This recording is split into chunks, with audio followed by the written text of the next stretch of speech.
Assalamualaikum anak-anak hebat, apa kabar semuanya? Semoga dalam keadaan sehat selalu. Berjumpa lagi dengan saya pada mata pelajaran Matematika kelas 7 SMP. Jangan lupa sebelum kita mulai, kita berdoa terlebih dahulu ya, karena setiap usaha yang bisa kita selesaikan itu bukan karena kita yang hebat, tapi karena ada Allah yang memudahkan langkah kita.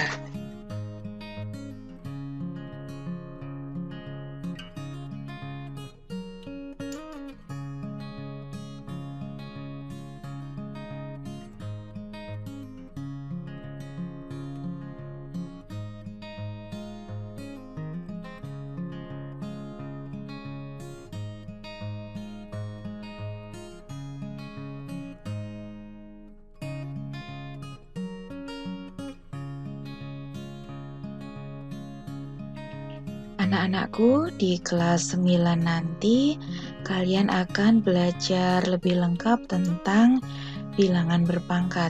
Ada bilangan berpangkat bulat positif, bilangan berpangkat 0, bilangan berpangkat bulat negatif, dan bilangan berpangkat pecahan. Namun di kelas 7 ini kita hanya belajar tentang bilangan berpangkat bulat positif. Bilangan berpangkat disebut juga dengan bilangan eksponen.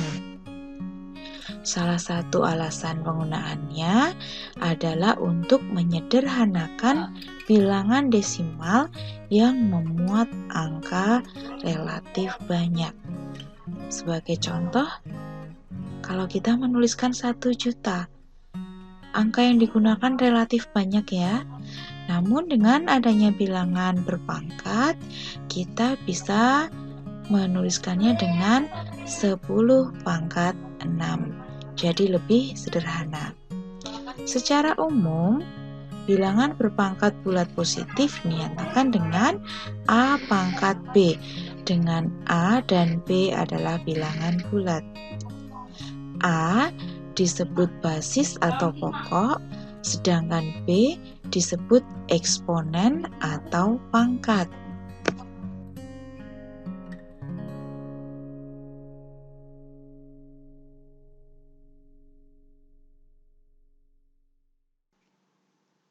Saya akan memberikan contoh cara mengubah bilangan desimal ke bentuk bilangan berpangkat bulat positif dan sebaliknya.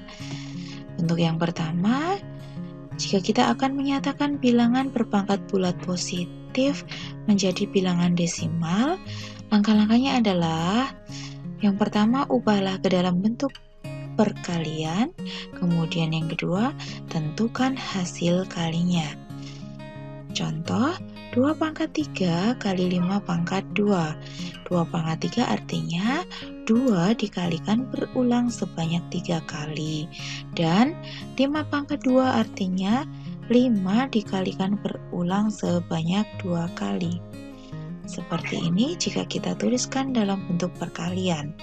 Kemudian kalian bisa mengerjakannya dengan cara 2 kali 2 kali 2 hasilnya 8, 5 kali 5 hasilnya 25, lalu 8 kali 25. Namun karena ini operasi perkalian saja, kalian boleh kok memilih perkalian mana yang lebih mudah untuk dikerjakan. Sebagai contoh, ini saya memilih 2 kali 5, mudah kan? 2 kali 5 itu hasilnya 10. Lalu ada 2 kali 5 lagi, berarti hasilnya 10. 10 kali 10 berapa? 100. Tinggal kali 2, jadi hasilnya adalah 200.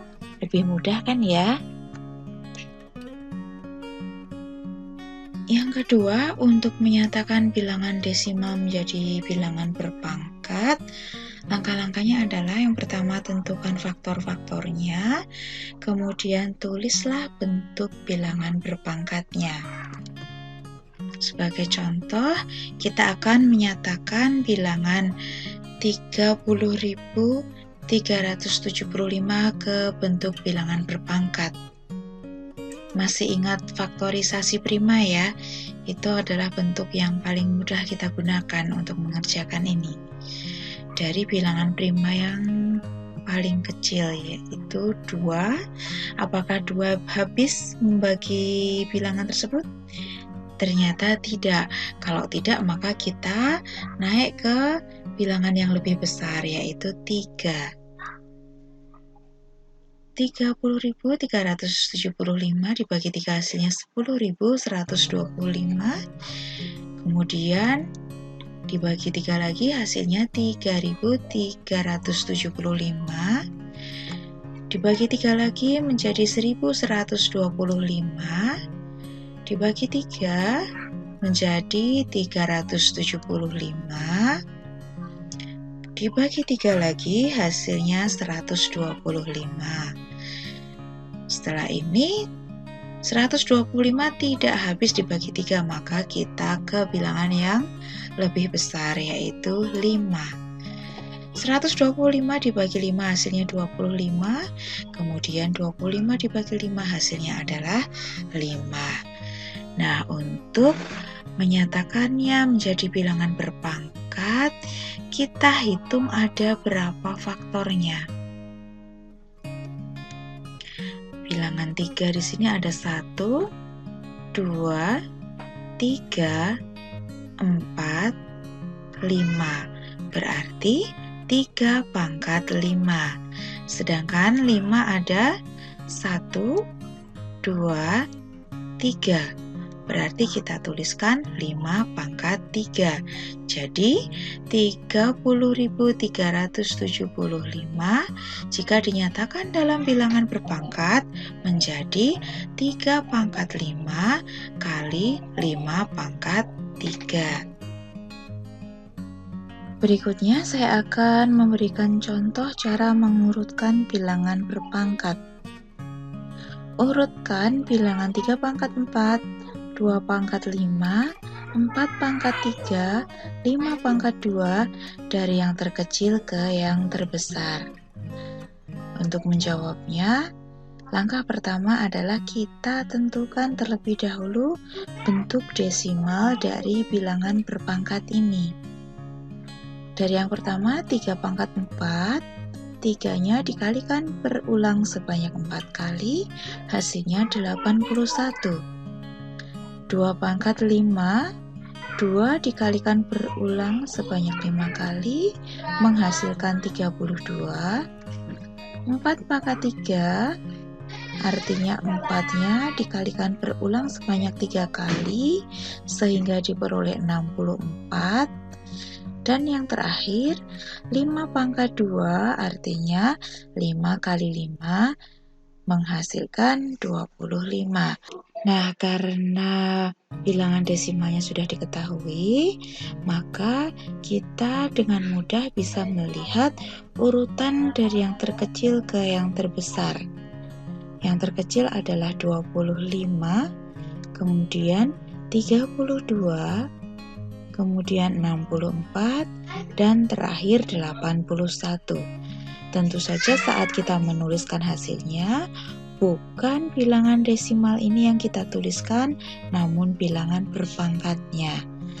Jadi, urutannya adalah 5 pangkat 2, 2 pangkat 5, 4 pangkat 3, dan 3 pangkat 4.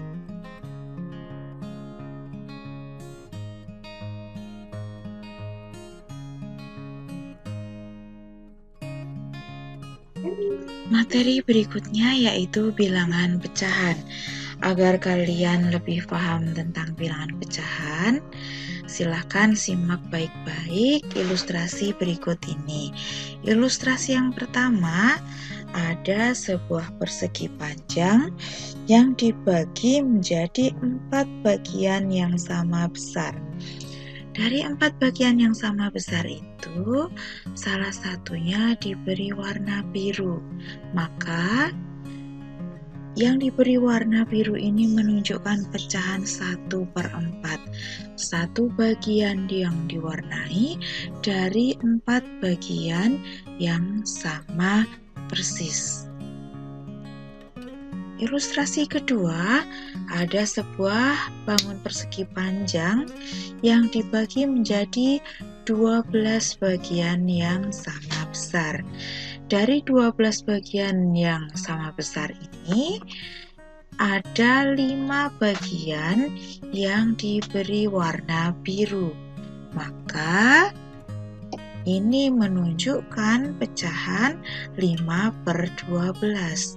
5 bagian diberi warna biru dari total 12 bagian yang sama besar.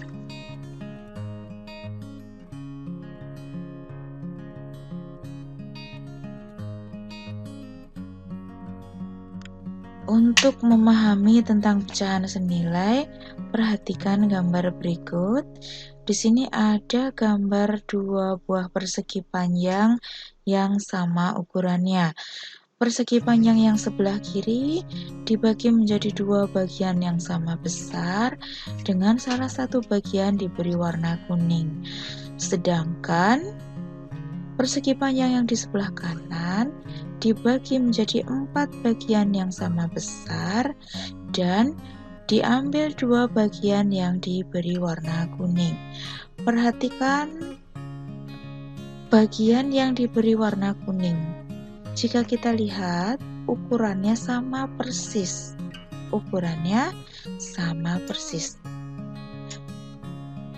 Pada gambar sebelah kiri, yang diarsir adalah 1 bagian dari 2 bagian yang sama besar, atau ini merupakan pecahan 1/2. Sedangkan yang di sebelah kanan ada 2 bagian yang diberi warna kuning dari 4 bagian yang sama persis. Maka ini disebut dengan pecahan 2/4. Pecahan 1/2 dan 2/4 itu merupakan pecahan senilai. Apa artinya? Pecahan A per B ekuivalen atau senilai dengan C per D jika A kali D sama dengan C kali B. Ini dikalikan silang. A kali D sama dengan C kali B. Pada gambar di atas, berarti 1 kali 4 sama dengan 2 kali 2. Berarti sudah terbukti ya. Jadi setengah senilai dengan 2/4. Pecahan senilai dapat diperoleh dengan cara mengalihkan atau membagi pembilang dan penyebut dengan bilangan yang sama, tetapi bukan 0. Sebagai contoh, tentukan 2 buah pecahan yang senilai dengan pecahan 4/12. Sebenarnya banyak sekali pecahan senilai yang bisa dibuat dari pecahan tersebut. Namun, karena hanya disuruh menyebutkan 2, maka kita tuliskan 2 saja. Yang pertama dengan mengalihkan pembilang dan penyebutnya dengan bilangan 2, sehingga diperoleh bilangan 8/24. Yang kedua, kita bisa membagi pembilang dan penyebutnya dengan bilangan 4, sehingga diperoleh pecahan 1/3. Contoh yang kedua, pecahan senilai itu dapat dimasukkan ke dalam bentuk soal seperti ini. 3/5 sama dengan titik-titik per 20. Nah, 3/5 ini kita buat menjadi pecahan senilai yang penyebutnya adalah 20. 5 untuk menjadi 20 dikalikan dengan 4. Maka yang bagian atas juga dikalikan dengan 4. 3 kali 4 per 5 kali 4. Jadi, titik-titik tersebut diisi dengan bilangan 12.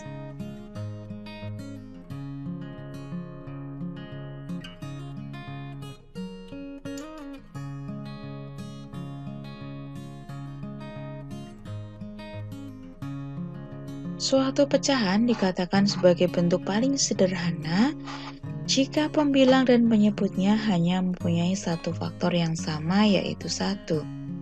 Contoh, sederhanakan bentuk pecahan 16/20. Misalkan pembilang dan penyebutnya kita bagi dengan 2, maka diperoleh 8/10. Bilangan 8/10 ini belum merupakan bentuk sederhana karena pembilang dan penyebutnya masih mempunyai faktor yang sama selain bilangan 1. Jadi, jika belum bentuk paling sederhana, maka kita bagi lagi pembilang dan penyebutnya. 16/20, pembilang dan penyebutnya masing-masing kita bagi dengan bilangan 4. Diperoleh 4/5. Nah, bilangan 4/5 ini antara pembilang dan penyebut hanya mempunyai satu faktor yang sama, yaitu 1. Maka bentuk paling sederhana dari 16/20 adalah 4/5.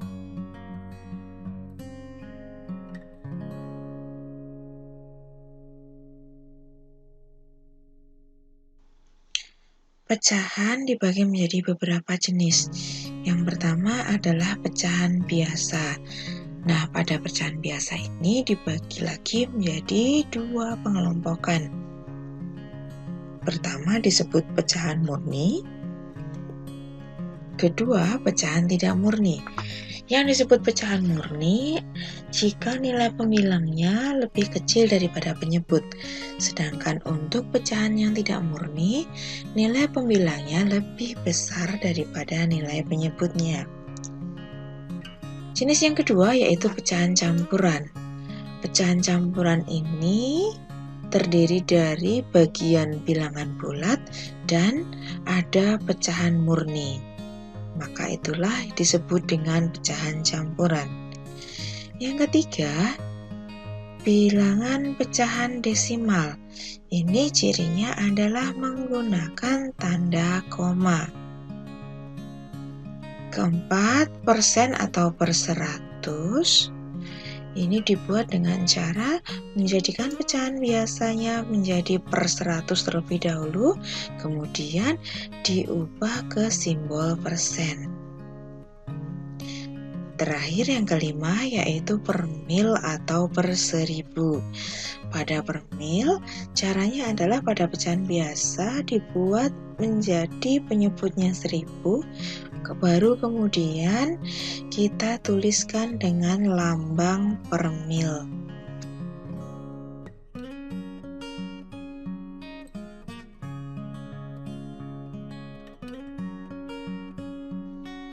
Anak-anakku, saya yakin kalian sudah sangat memahami cara mengubah pecahan. Ini saya berikan sedikit contoh saja untuk mengingatkan kalian tentang materi ini.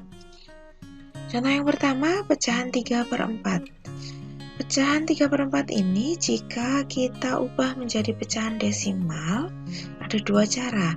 Cara yang pertama, penyebutnya dijadikan menjadi bilangan 100, berarti dikalikan 25, maka pembilangnya juga ikut dikalikan 25.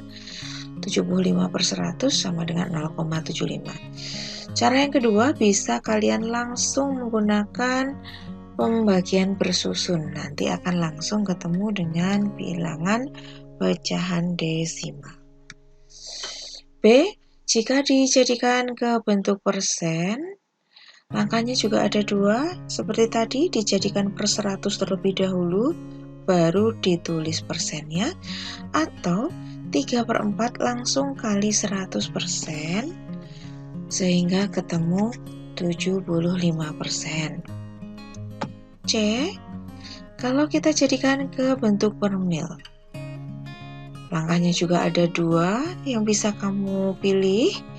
Yang pertama, kamu bisa membuat penyebutnya menjadi per 1000, lalu kemudian dituliskan lambang per milnya. Atau bisa langsung 3/4 kali 1000 per mil, sehingga diperoleh 750 per mil. Kedua, pecahan 15/4. Jika kita ubah menjadi pecahan campuran, berarti 15-nya dibagi 4. 15 dibagi 4 hasilnya adalah 3. 3 kali 4 adalah 12. Berarti sisa 3. 15 dikurangi 12. Berarti pecahan campurannya adalah 3/4. Contoh ketiga, 6 2/5 diubah menjadi pecahan biasa. Caranya adalah 6-nya dikalikan 5 hasilnya 30, kemudian ditambah 2 menjadi 32 per penyebutnya adalah 5.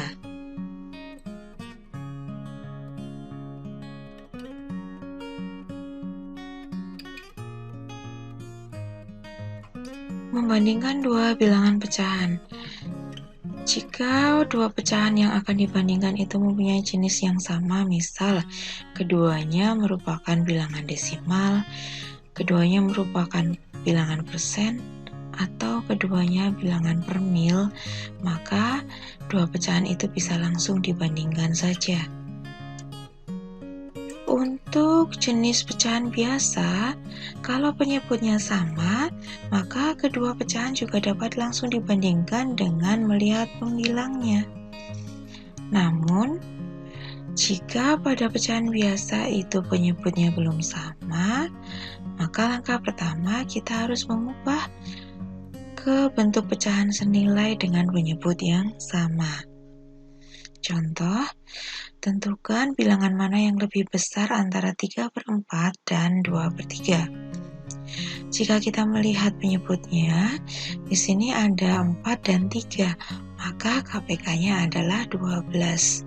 Jadi, bilangan 3/4 dan 2/3 kita buat menjadi pecahan yang senilai dengan penyebut 12.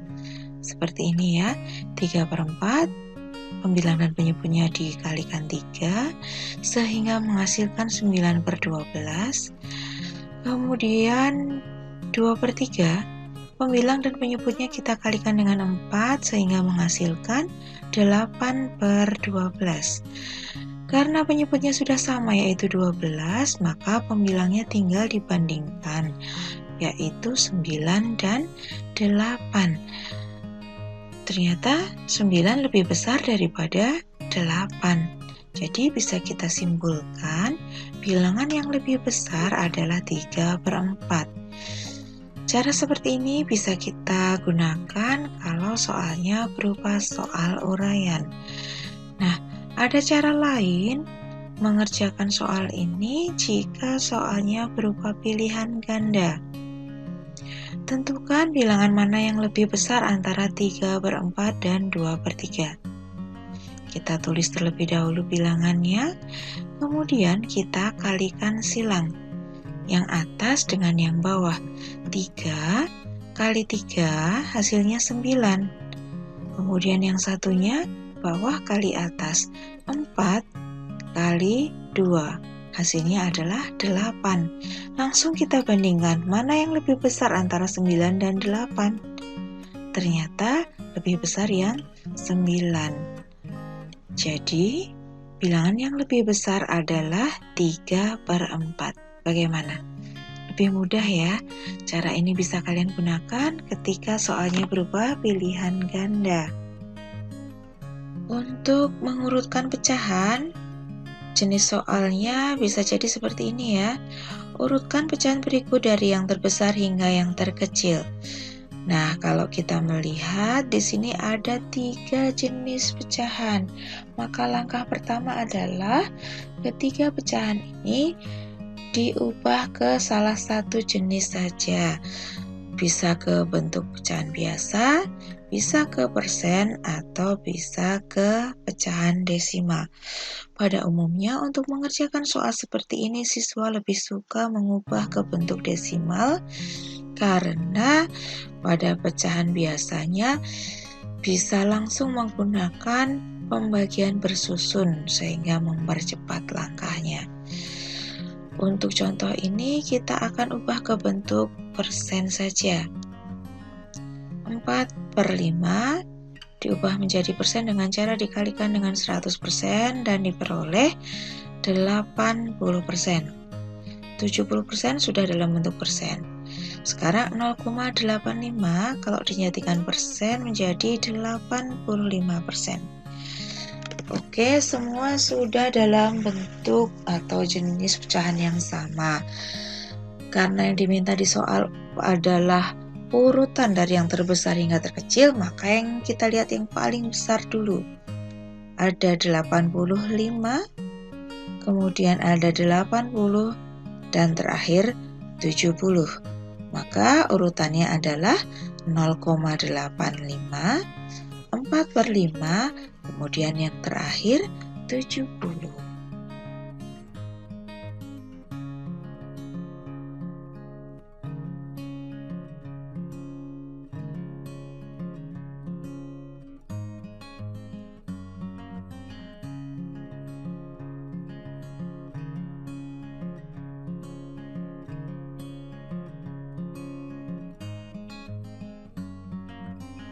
Anak-anakku sayang, demikian tadi materi pertemuan kedua yang bisa saya sampaikan. Jika masih ada yang bingung, jangan ragu ya untuk bertanya kepada saya. Apapun yang terjadi, tetaplah tersenyum, tetaplah bahagia, dan ayo kita tebar semangat belajar sepanjang hayat. Rajinlah berdoa, giatlah berusaha, dan yakin pasti bisa. Saya akhiri. Assalamualaikum warahmatullahi wabarakatuh.